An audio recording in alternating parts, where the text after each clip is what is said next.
আমারে দেখিবার আইসো শেষ জানাজার আগে। আহা শখের পুরুষ, তুমি যে পরিমাণ খেলা দেখাইলা, সে খেলায় মীর জাফরও ফেল। এভাবে ফেসবুকে পোস্ট দিয়ে আত্মহত্যা করেছেন খুলনার সাথী। জানালা দিয়ে সাথীর মা দেখতে পান সাথী রশিতে ঝুলে আছে। এলাকাবাসী বলছে খ্রিস্টান এক শিক্ষকের সাথে সাথীর সম্পর্ক ছিল এবং এই সম্পর্ক সাথীর বাবা মা কখনো মেনে নিবে না। এটা নিয়ে তাদের মধ্যে হয়তো সমস্যা চলছিল। এর জের ধরেই সাথী আত্মহত্যা করেছেন।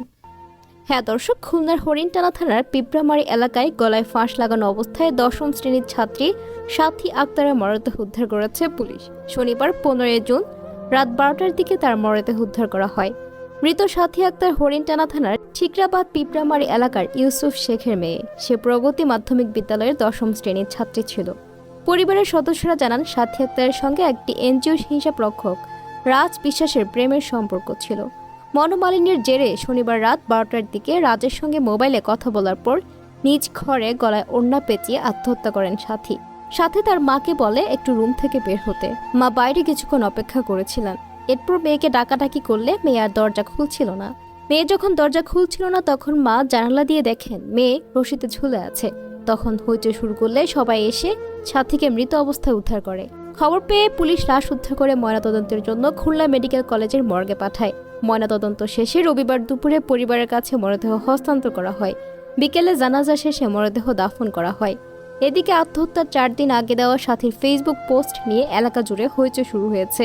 সে পোস্টে সাথী লিখেছেন, আমারে দেখিবার আইসো শেষ জানাজার আগে, যেন পরকালে তোমায় দেখার একটু স্বাদ জাগে।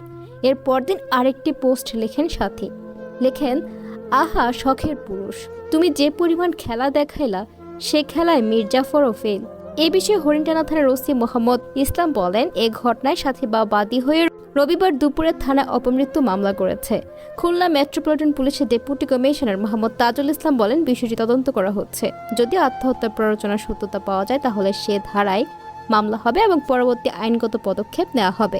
পুলিশের সাথীর পরিবারের সদস্যরা জানান, সাথী আক্তারের সঙ্গে ১.৫ বছর আগে রাজ বিশ্বাসের প্রেমের সম্পর্ক নিয়ে হয়তো মনোমালিন্য হয়। এর জের ধরে শনিবার রাত ১২টার দিকে সাথী রাজ বিশ্বাসের সঙ্গে মোবাইলে কথা বলার পর নিজের ঘরে গলায় ওড়না পেঁচিয়ে আত্মহত্যা করেন। ময়নাতদন্ত শেষে সাথীর মরদেহ বাড়িতে নিয়ে গেলে বাবা ইউসুফ শেখ ও মা কুলসুম বেগম, পরিবারের সদস্য সহপাঠীরা কান্নায় ভেঙে পড়েন। এছাড়া এলাকার অসংখ্য মানুষ ওই বাড়িতে ভিড় করেন। বিকেলে জানাজা শেষে মরদেহ দাফন করা হয়। এদিকে রোববার বিকেলে ওই ছাত্রীর ডায়েরি থেকে আত্মহত্যা নোট পেয়েছে পুলিশ। সেখানে উঠে এসেছে বাবার উপর অভিমান থেকে এই আত্মহত্যা। নোটে সাথী আক্তার লিখেছেন, বাবা, আমি মরে গেলে তুমি হয়তো কান্না করবা, আমি মরতে চাইও না, তোমার জন্য আমার অনেক খারাপ লাগে। তুমি রাতে কিভাবে ঘুম পারো, আমাদের কথা তোমার মনে পড়ে না বাবা? আমি কখনো কোনো ছেলের সাথে প্রেম করিনি। তুমি শুনলে কি মনে করবে, বা মানুষ শুনলে তোমাকে কি বলবে? আমার আল্লাহর কাছে তোমাকে বলতে হবে, আমার ভাই আমার মা কি দোষ করেছে। তুমি আমার মুখের দিকে তাকিয়ে থাকতা আমাদের সাথে, মানুষ মনে করতো আমি কত হ্যাপি থাকি, কিন্তু আমার মন তো সবসময় খারাপ থাকে। তুমি আমার আবেগ, ভালোবাসা, মনের ভাষা বুঝতে পারো না। তোমার জন্য কত রাত আমি কান্না করি, অনেক মনে পড়ে ছোটবেলার কথা। তোমাকে একবার দেখার জন্য কত সময় অপেক্ষা করতাম। তুমি কিভাবে থাকো বাবা, আমার চোখের পানিগুলো তুমি দেখতে পাবে না আর।